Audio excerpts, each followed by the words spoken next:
Galege na galege ni lege galege halege na dopo galege ni lege ni halege ko na te de bana hote jaila kucho kle le tisha ka chal ko la na porque se na musi bol ta tu pa ko na porque se na ko la ta tu pa na le yella na le se na ya le se na ko se na ba ko se musi bol ta tu pa pande da ko pura lo klipa ta ti to ta pula ta kuchu na ida na dopo ko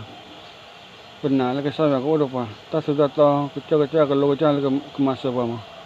kesena ko musi bola ta supa ko na do ko ni halagi na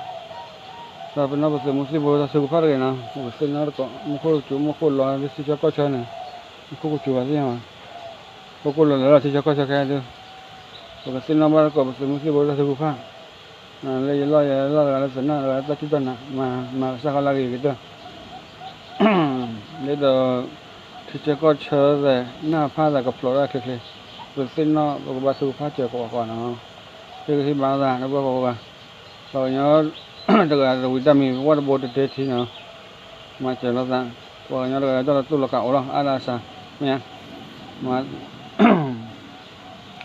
ko ma na le ka ma o lo ko nyo da ga ne da pu da ka ma ba mo ko da pu da ba nyo da pu da ka ma ba na ke hi ba che lo da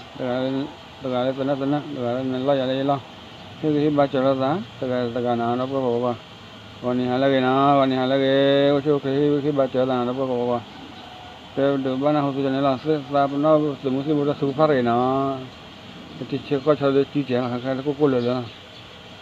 o me po khlu ya se musi bo de ya ba na cho ke halage ni lage na no ko ba halage lagi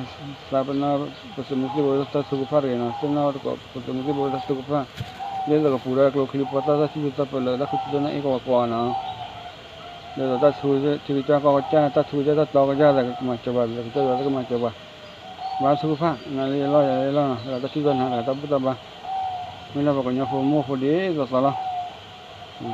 ke ba ba ta da mo pa na ke